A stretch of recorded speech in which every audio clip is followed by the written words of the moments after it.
The massive alien ship appeared in Earth's solar system without warning. It was bigger than any human ship ever built, dark as space itself, and covered with weapons that glowed with deadly energy. The ship moved slowly toward Earth, its hull, reflecting no light, like a piece of the void itself had come to visit. On Earth, every radar station and space telescope turned toward the approaching vessel. The ship was enormous, stretching nearly 20 miles from end to end. Its black surface was smooth except for the rows of cannon ports that lined its sides like the eyes of some giant predator. Scientists and military leaders watched in silence as the ship stopped just outside Earth's moon. Then it spoke. The voice came through every radio, television, and communication device on Earth at the same time. It was cold and mechanical, translated by some alien technology into perfect English, Chinese, Spanish, and every other human language simultaneously. People of the planet Earth, I am Admiral Vex Thule of the Galactic Hegemony. Your species has been observed and judged. You have expanded too quickly into space. You have built weapons too advanced for your primitive nature. You represent a threat to the order of the galaxy. President Chen sat in the Emergency Command Center deep beneath Washington. Around her, military advisors and scientists stared at screens showing the alien ship. General Martinez, the Secretary of Defense, was pale as he watched energy readings. That made no sense. The alien ship carried enough firepower to destroy every city on Earth 10 times over. You have 72 hours to surrender, the alien voice continued. Disarm your military forces. Prepare your planet for occupation. Accept your place as subjects of the hegemony. If you refuse, we will demonstrate why 1,000 worlds have chosen to serve rather than resist. The transmission ended, leaving Earth in stunned silence. President Chen looked around the room. Options? General Martinez shook his head. We have nothing that could even scratch that ship. Our best nuclear weapons would be like throwing rocks at a mountain. Our space fleet. He paused, looking at the tactical display. We have 12 orbital defense platforms and maybe 30 combat ships scattered across the system. Against that thing, we might as well use paper airplanes. Dr. Sarah Kim, the chief science advisor, was studying the alien ship's energy signature. The power output from their engines alone exceeds our entire global energy production. And those weapons, I've never seen anything like them. Each cannon on that ship could probably destroy a city. What about allies? President Chen asked. Other alien species that might help us? We've only made contact with 3 other species, Dr. Kim replied. The Zentari are peaceful traders with no military. The Krell are even more primitive than us. And the Vorthan Republic is on the other side of the galaxy. Even if they wanted to help, they couldn't get here in time. President Chen stood up and walked to the large screen showing Earth from space. The alien ship hung there like a dark omen waiting. She had been elected to lead humanity into a new age of space exploration and discovery. Instead, she might be the last free president Earth ever had. Start preparing surrender terms, she said quietly. But keep looking for options. There has to be something. As diplomats began drafting humanity's surrender, General Martinez slipped away to a secure communication room. He accessed a computer terminal that required 3 different security codes and his personal DNA scan. The screen that appeared showed only a simple interface with a single text box. Martinez had been told about this system when he first became Secretary of Defense. It was called the Prometheus Protocol, established 50 years ago by his predecessor. He had been told to use it only if humanity faced complete extinction and all other hope was lost. He typed a simple message. The children need their guardians. Authorization, Prometheus Rising. The message was encrypted with codes that would take a computer 1,000,000 years to break, then transmitted on a frequency that had not been used in decades. It shot out into space toward a region where no human ship had ever traveled, toward coordinates that officially did not exist in any Earth database. 60 hours remained until the deadline. Above Earth, Admiral Vex Thule stood on the bridge of his ship, the Sovereign's Wrath. He was tall and thin with gray skin and 4 arms that ended in sharp claws. His species, the Thrakari, had conquered 40 worlds for the hegemony. Humans would be no different from the others. Admiral, his tactical officer reported, "The humans are attempting to communicate. They wish to discuss surrender terms." Vexthul made a sound that might have been laughter. "Let them talk. It will make the conquest easier if they believe they have some choice in the matter. Continue scanning their defenses. I want to know the location of every weapon they possess." The tactical officer hesitated. "Sir, our scans show something unusual. The humans have been in space for less than a century, but they have spread to 17 different star systems. Most species take at least 5 centuries to achieve such expansion, which is exactly why they must be stopped now," Vexthul replied. "A species that expands so quickly will soon become a threat to established powers. Better to crush them while they are still weak." Back on Earth, President Chen met with world leaders through secure video links. The Prime Minister of England looked exhausted. The President of Russia was angry. The Chancellor of Germany was calculating. All of them were scared. "We cannot fight them," the Prime Minister said. "Our analysis confirms it. We have no choice but to surrender." "Surrender means slavery," the Russian president replied. "My people did not survive 2 world wars and the fall of the Soviet Union to become slaves to aliens. Your people will not survive at all if we resist," the German Chancellor pointed out. "At least under occupation, some of us will live." President Chen listened to the arguments, but her mind was elsewhere. General Martinez had told her about sending the Prometheus message, though he had not explained what it meant. She had asked for details, but Martinez had only said that it was a last hope that probably would not work. 30 hours remained. Space around Earth seemed empty, except for the alien ship and Earth's small fleet. But sensors were beginning to detect something strange. Brief contacts that appeared and disappeared too quickly to track. Energy signatures that made no sense according to human science. The crew of the orbital station Aurora reported seeing lights moving in patterns that followed no known physics. A patrol ship near Mars transmitted confused reports about objects that seemed to exist in multiple places at the same time before the transmission cut off entirely. Admiral Vexthul received similar reports from his own ships. Phantom contacts that appeared on sensors for moments before vanishing. His science officer suggested equipment malfunctions, but the Admiral had fought too many battles to dismiss such things easily. "Double the patrols," he ordered. "If the humans have allies coming to help them, I want to know about it." But the patrol ships sent out into space began to disappear. First one, then 3, then an entire squadron.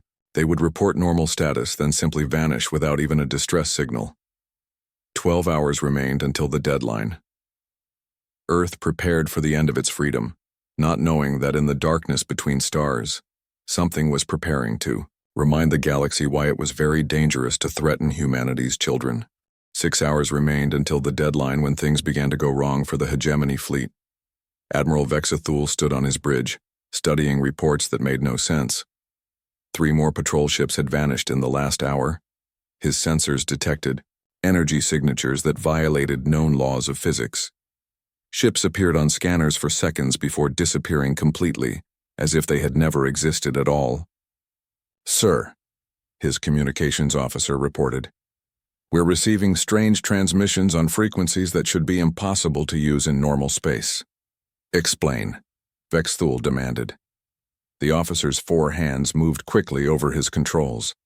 "The signals appear to be coming from multiple dimensions simultaneously. Our computers cannot decode them, but they follow patterns consistent with military communications." Vexthul felt the first touch of concern. In 40 years of conquest, he had never encountered anything like this. "Could the humans have allies we were not aware of?" "Impossible, sir. Our intelligence network covers the entire galaxy. No known species possesses technology this advanced." On Earth, Commander Elena Torres sat in the Earth Defense Force Command Center, watching the same sensor readings. Unlike the aliens, she recognized what she was seeing. The energy signatures matched theoretical projections from a classified project that officially never existed. Torres pulled up files that required her highest security clearance. 30 years ago, Earth had sent its first deep space exploration fleet beyond the local star cluster. The fleet consisted of 12 ships carrying humanity's best scientists and most advanced technology. Their mission was to investigate reports of ancient alien ruins in a distant star system. The fleet had vanished completely. No distress signals, no wreckage, nothing. The official report blamed a navigation error that sent the ships into a black hole. But Torres knew the truth. The fleet had been following rumors of technology that could revolutionize space travel and give humanity an edge in the galaxy. Now something was out there in the dark, using technology that matched the theoretical signatures of the lost fleet. "Ma'am," her sensor operator called out, "I'm detecting brief contacts throughout the solar system. Whatever's out there, there are a lot of them." Torres nodded. "Keep monitoring, and send a message to President Chen. Tell her that Prometheus may have worked." In space, the Phantom ships continued their deadly game. They would appear just long enough for hegemony sensors to detect them, then vanish before weapons could lock on.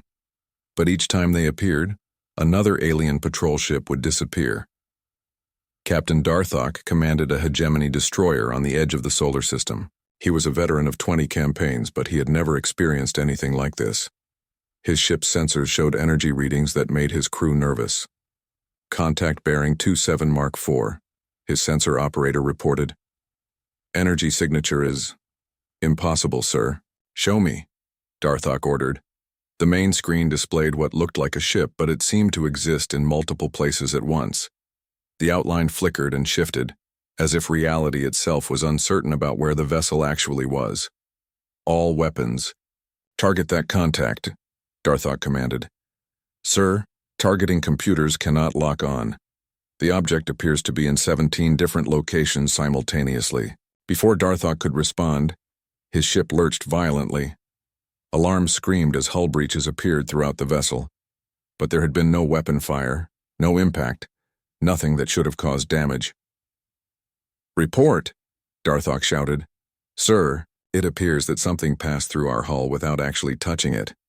The damage suggests a ship phased through us while partially existing in another dimension. Darthok's ship died without ever seeing what killed it." Similar incidents occurred throughout the hegemony fleet. Ships reported impossible sensor contacts, then suffered damage from weapons that seemed to fire from parallel universes. Patrol. Vessels vanished when they investigated energy readings that appeared and disappeared like ghosts. Admiral Vex Thule reviewed the reports with growing unease. He had lost 12 ships without landing a single hit on the enemy. His science officers insisted that the technology being used against them was theoretically impossible.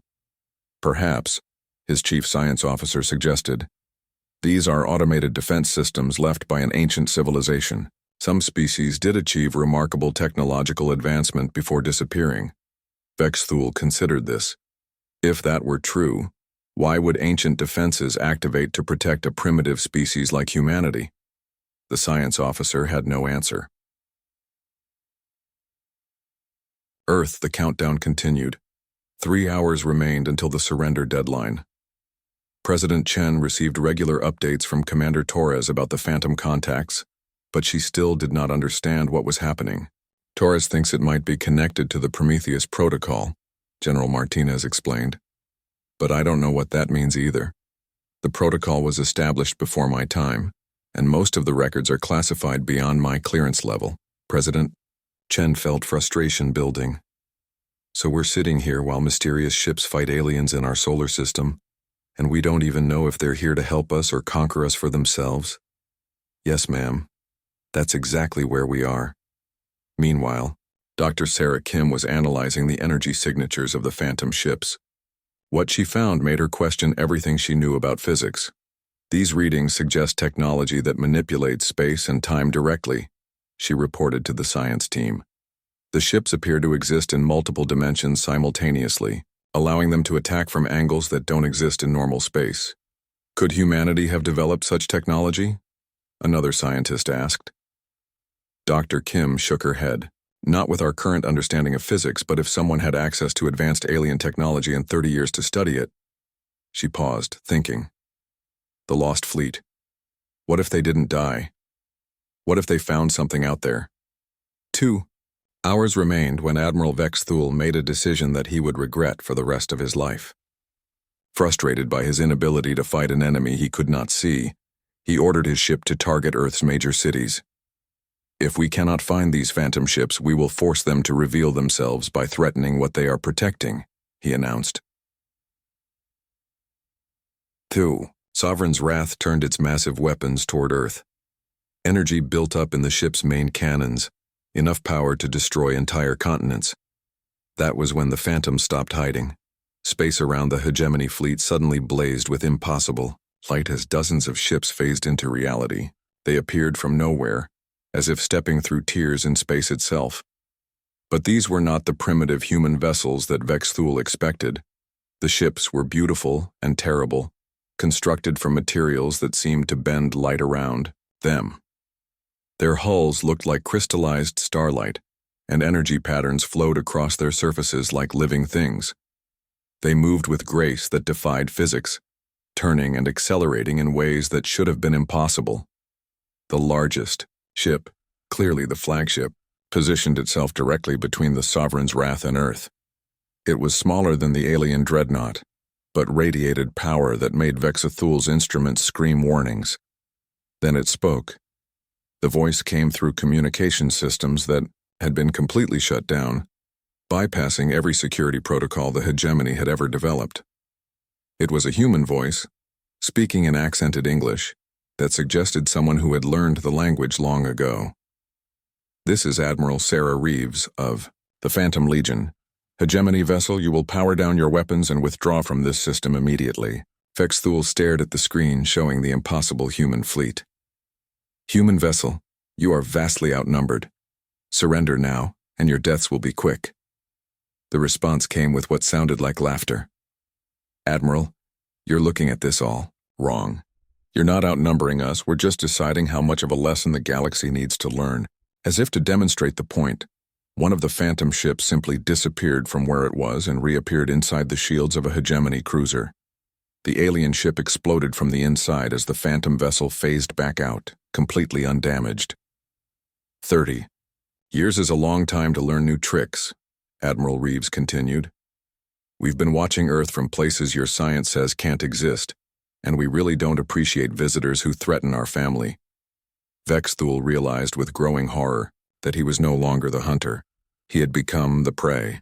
Admiral Sarah Reeves stood on the bridge of her flagship, the Lazarus, and looked at Earth through sensors that could see across multiple dimensions. 30 years had passed since she had last seen her homeworld. 30 years of impossible journeys, through realities that existed between the spaces of normal space. She was still human, but she was also something more now. The technology they had found in the ruins of an ancient civilization had changed them all. Not their minds or their hearts, but their understanding of what was possible. They had learned to exist in multiple realities at once, to fight wars, in dimensions that most species never knew existed. "Admiral," her tactical officer reported, "the hegemony fleet is powering weapons.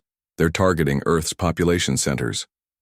Reeves felt the familiar cold anger that had kept her alive through 30 years of learning to use impossible technology. Then it's time to remind the galaxy why it's dangerous to threaten humanity's children. Signal the fleet. Full revelation.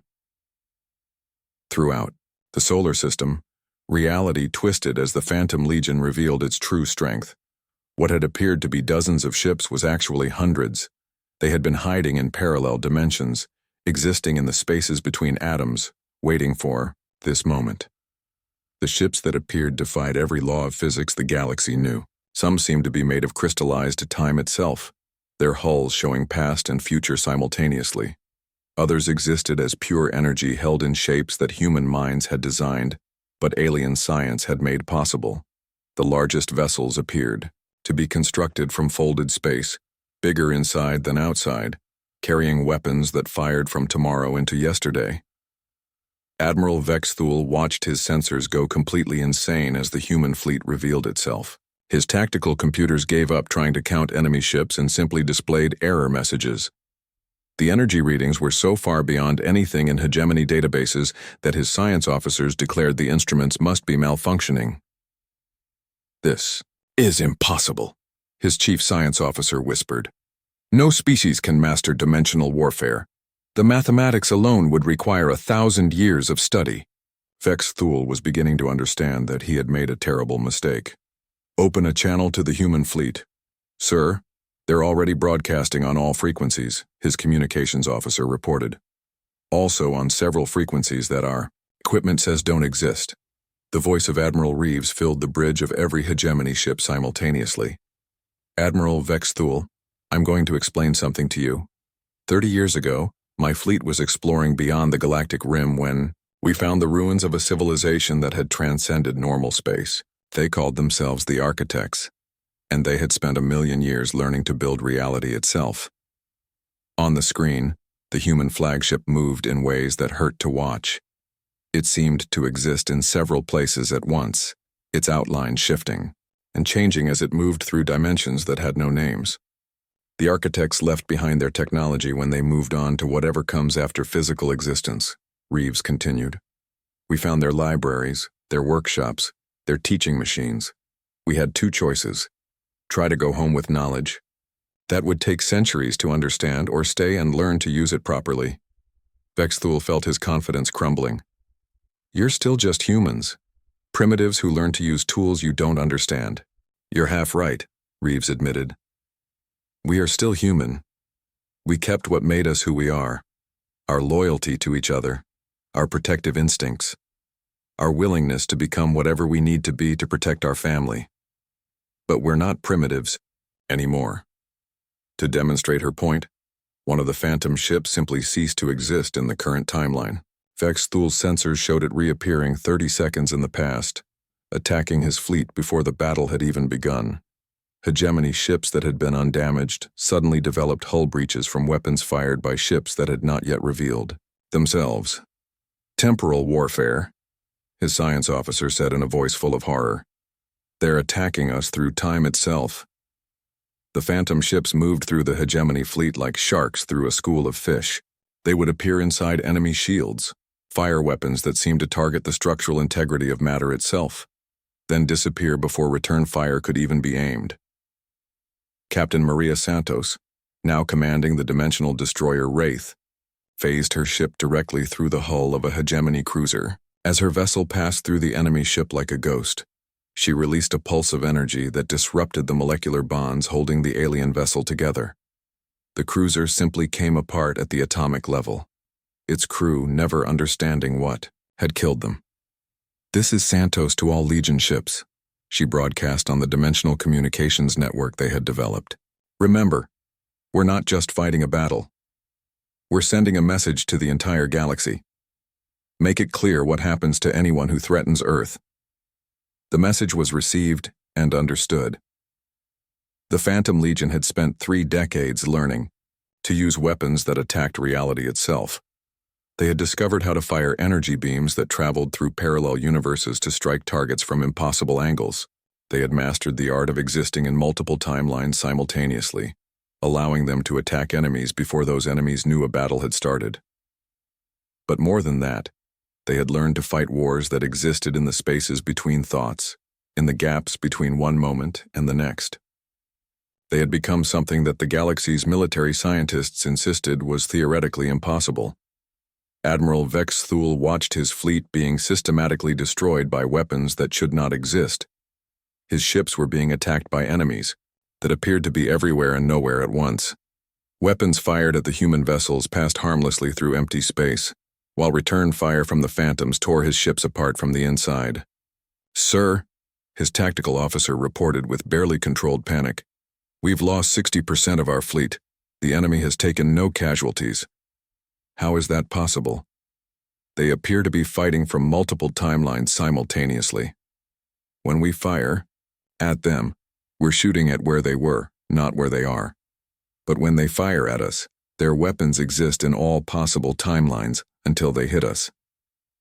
Vex Thule was a veteran of 40 campaigns, but he had never faced anything like this. His weapons could not hit enemies that existed in 17 dimensions at once. His shields could not stop attacks that came from the past and future simultaneously. Open a surrender channel, he ordered. Sir? His officers stared at him in shock. You heard me. We cannot fight an enemy that exists outside the laws of physics. But Admiral Reeves was not interested in surrender. She had spent 30 years watching Earth from the spaces between realities, seeing her homeworld grow and prosper, while knowing that threats like the hegemony existed in the galaxy. She had watched humanity spread to the stars with peaceful intentions only to be met with species that saw expansion as a threat to be crushed. Admiral Vexathul, her voice came through communications that bypassed every security system the aliens had. You came here to destroy my people because you were afraid of what they might become. Let me show you what we became when we had to learn to protect them. The Lazarus moved through space in a way that made observers question the nature of reality itself. It appeared to grow larger as it approached the Sovereign's wrath, not because it was actually getting bigger, but because it was somehow becoming more real than the space around it. 30 years ago, we were explorers looking for knowledge, Reeves continued. Today, we're guardians who learned to fight monsters by becoming something more frightening than the monsters. But we never forgot what we were protecting. The Phantom. Legion surrounded the remaining hegemony ships in a formation that existed in multiple dimensions simultaneously. To the aliens, it looked like they were surrounded by an infinite number of enemies, all of them existing in the same space, but at different angles to reality. You have a choice, Admiral, Reeves said. You can try to continue this fight and discover what weapons we haven't shown you yet, or you can listen to what we're really trying to tell you. Vexthul looked at his tactical display, which now showed his fleet as small dots of light surrounded by patterns that his computers insisted could not exist. He was a conqueror who had crushed civilizations across the galaxy, but he was not stupid. What message? He asked. Earth is under our protection now, Reeves replied. And we've decided that this part of the galaxy needs better neighbors. Any species that threatens peaceful worlds will find us in their nightmares, fighting them in realities they never knew existed. The Admiral felt something he had not experienced in decades. Fear. Not just fear of death, but fear of something that challenged everything he understood about the universe. What are you? He whispered. We're what humanity becomes when you threaten our family, Admiral Reeves answered. And you're about to find out why that's the most dangerous thing in the galaxy. The battle that followed would be remembered across the galaxy as the day the laws of physics became suggestions rather than rules. Admiral Vexthul tried one last desperate gambit. All ships, concentrate fire on the human flagship. Maximum power. Every surviving weapon in the hegemony fleet turned toward the Lazarus. Antimatter cannons, plasma torpedoes, and gravitational disruptors fired simultaneously, creating enough destructive force to crack a moon. The energy beams converged on Admiral Reeves's ship in a display of firepower that should have vaporized anything in its path. The weapons passed harmlessly through empty space. The Lazarus had not moved, had not activated any visible shields. It simply existed in a slightly different reality where the attacks had never been fired. Impressive light show, Admiral Reeves commented calmly. Our turn. What happened next redefined the concept of warfare for every species watching through long-range sensors. The Phantom Legion did not just fight back, they rewrote the fundamental rules of the battle. Captain James Chen, commanding the temporal cruiser Phoenix, fired weapons that attacked the hegemony ships past. His energy beams traveled backward through time, striking alien vessels before they had even arrived in the Yao solar system. Hegemony ships that had been undamaged suddenly found themselves crippled by attacks that had happened yesterday, but were being fired tomorrow. The alien crews watched in horror as their ships developed damage from battles that had not yet been fought. Hull breaches appeared from weapons that would be fired in the future. Computer systems crashed from viruses that had been uploaded last week by ships that had arrived this morning. Temporal cascade failure, Vexathul's science officer reported in a voice full of despair. They're attacking us through the timeline itself. Our ships are being destroyed by their own future wreckage. Captain Maria Santos brought the Wraith alongside a hegemony destroyer. Her ship existed in 17 dimensions simultaneously, allowing her to attack from angles that did not exist in normal space. She fired through parallel realities, her weapons emerging from within the enemy ship's hull as if they had always been there. The destroyer tried to return fire, but their targeting computers could not lock onto a ship that existed in multiple dimensions at once. Santos's vessel appeared to be in front of them, behind them, above them, and inside them all at the same time. "This is impossible," the destroyer's captain transmitted. "You cannot exist in multiple locations simultaneously." "You're thinking too small," Santos replied. "We don't exist in multiple locations. We exist in multiple realities. Your weapons can only hit us in one reality at a time, but we can hit you from all realities at once." To demonstrate, the Wraith fired a weapon that existed in all possible dimensions simultaneously. The energy beam struck the destroyer in every reality where the ship existed, tearing it apart across multiple timelines. The vessel did not just explode. It ceased to have ever existed in the first place. But the true demonstration of the Phantom Legion's power came when Admiral Reeves decided to show the watching galaxy what mercy looked like when wielded by beings who could rewrite reality. "Legion, Fleet Initiate Demonstration Protocol," she broadcast. "Non-lethal intimidation. Let's show them what we could do if we really wanted to hurt them." The remaining hegemony ships suddenly found their weapons firing backward, not just missing their targets but literally reversing direction and heading back toward the ships that had fired them. Antimatter torpedoes turned around in space and locked onto their own launchers. Plasma cannons bent their energy beams into loops that circled back to damage their own ships.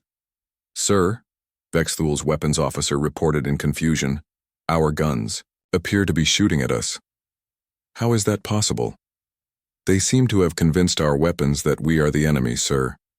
Captain Lisa Rodriguez, commanding the reality warper Mirage, took this opportunity to demonstrate what the Legion could do to enemy navigation systems. She created a localized space-time distortion that convinced half the hegemony fleet that they were in a completely different star system. "Admiral," one of Vexthul's ship captains transmitted, "according to our sensors, we're now orbiting a star in the Andromeda Galaxy. How did we get here?" "You didn't move," Rodriguez broadcast on an open channel. "We just changed which reality you're experiencing. From your perspective, you're 2 million light-years from home. From our perspective, you're right where you've always been. The question is, which perspective is more real?" The psychological impact was devastating. Hegemony crews found themselves questioning the nature of reality itself. If these humans could make them experience being in different galaxies while never moving, what else could they do? Could they make the aliens forget who they were? Could they erase them from existence entirely? Admiral Reeves watched the chaos with satisfaction, but also with careful control. The Legion had learned to use weapons that could unmake the universe itself, but they had also learned restraint. The goal was not genocide, but education. "Admiral Vexthul," she transmitted, "are you beginning to understand the situation?"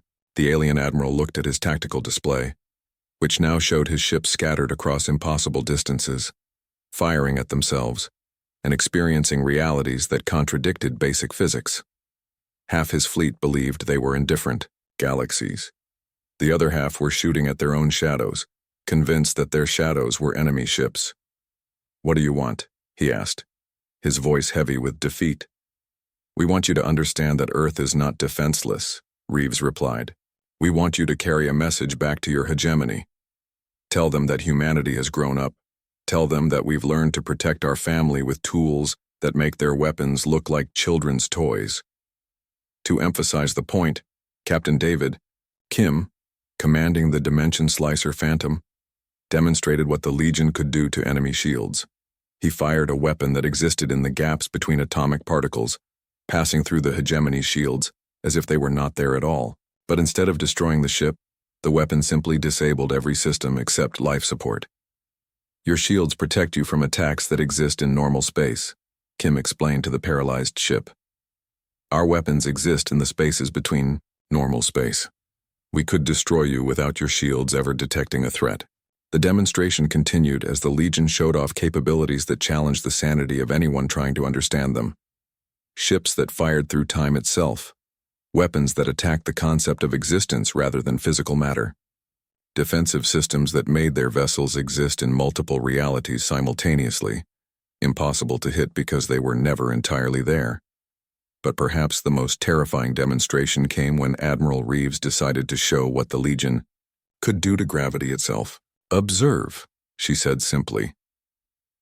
The space around the Sovereign's wrath began to twist, not visibly, but in ways that the ship's instruments could detect.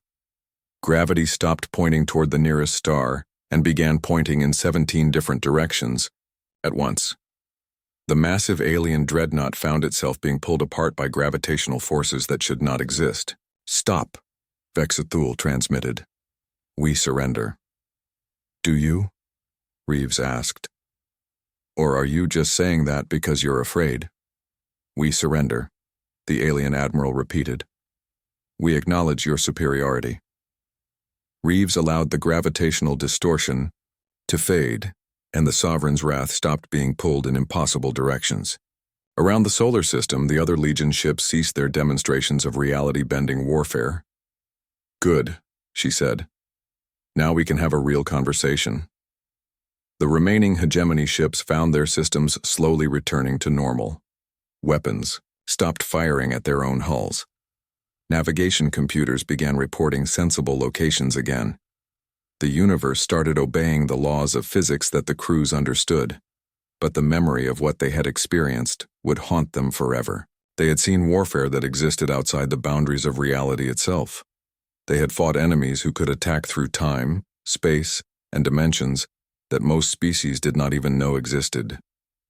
"Admiral Vexthul," Reeves broadcast, "you came here to conquer a primitive species.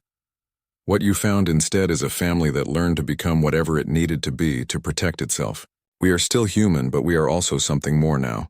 We are the guardians of this part of the galaxy." Vexthul looked at the impossible human ships surrounding his battered fleet. "What happens now?" "Now you learn why it's better to be our friends than our enemies," Admiral Reeves replied. "Because the galaxy is about to change, and you're going to want us on your side when it does." Admiral Vexthul found himself facing Admiral Reeves across a communication screen that should not have been possible. The human technology was projecting her image directly into his mind, bypassing his ship's systems entirely. She appeared to be sitting in a chair made of crystallized starlight, with the vastness of space visible through walls that existed in multiple dimensions. "You have a choice, Admiral," Reeves said, her voice carrying the weight of someone who had seen the edges of reality itself. "You can try to salvage what's left of your fleet and limp home to report your failure, or you can listen to what I'm really trying to tell you." Vexthul looked around his bridge. Half his instruments were still showing impossible readings from the demonstration of Legion power. His tactical officer was staring at a screen that insisted they were simultaneously in Earth's solar system and 17 other locations across the galaxy. "What message?" he asked. "The galaxy is changing, Admiral. The old rules don't apply anymore. Species that try to survive by conquering others are going to find themselves facing enemies they can't understand, using weapons they can't fight." Reeves stood up from her impossible chair and walked to what appeared to be a window showing Earth in the distance. 30 years ago, we were explorers who stumbled across knowledge that changed everything we thought we knew about the universe. We could have used that knowledge to conquer the galaxy ourselves. Do you know why we didn't? Vexthul remained silent, partly from shock and partly from genuine curiosity. "Because we're human," Reeves continued. "Our instinct isn't to conquer, it's to protect. When we learned to manipulate reality itself, our first thought wasn't about what we could take. It was about what we could guard." She turned back to face him, and Vexthul saw something in her eyes that made him understand why the demonstration had been so restrained. These humans could have erased his entire fleet from existence without effort.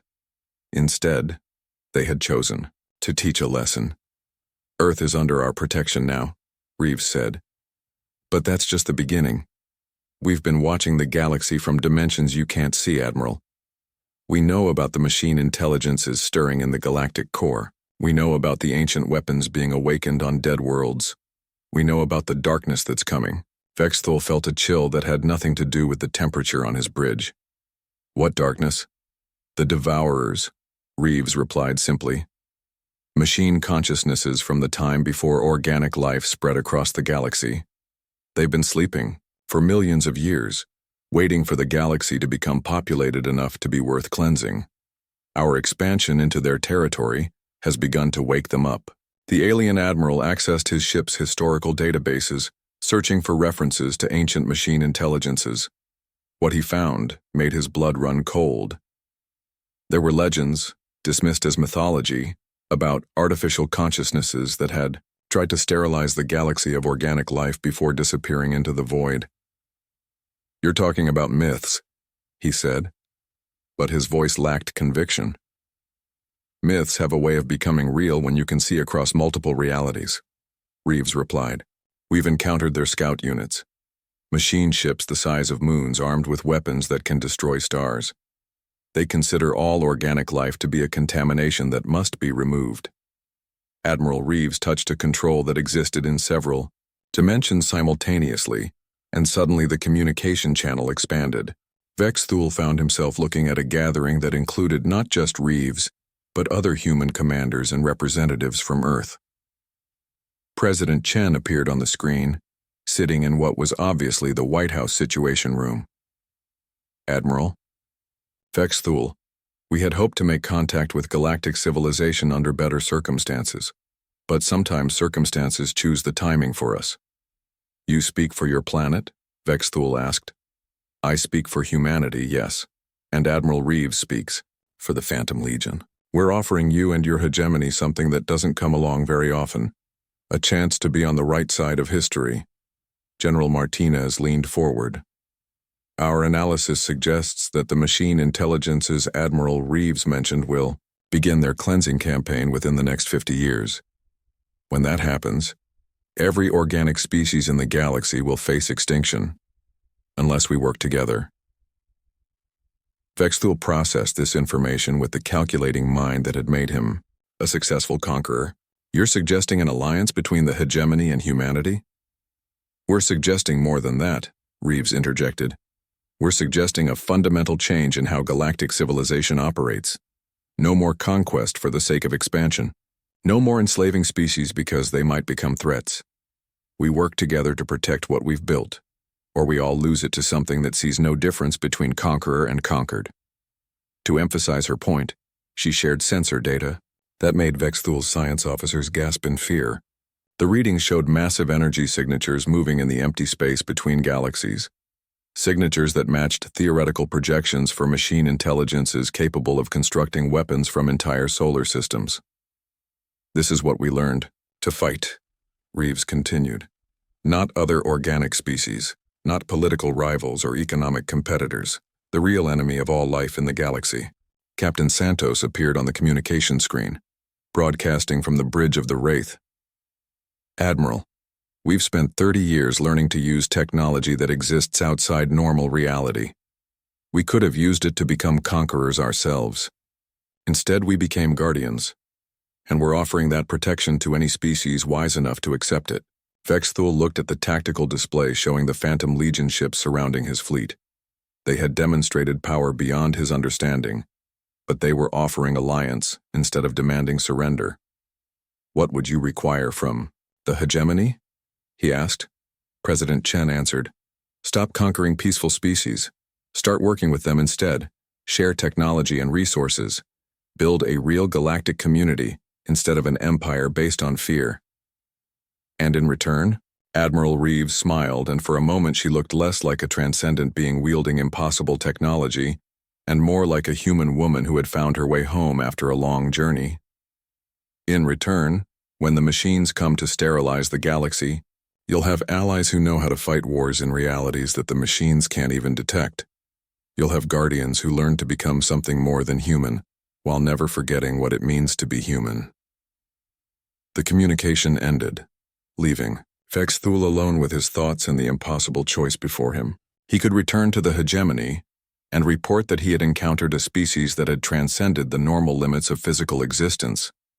He could recommend that they accept humanity's terms and begin building the kind of galactic community these strange guardians envisioned. Or he could try to convince his superiors to find a way to fight enemies who could attack through time itself and existed in multiple realities simultaneously.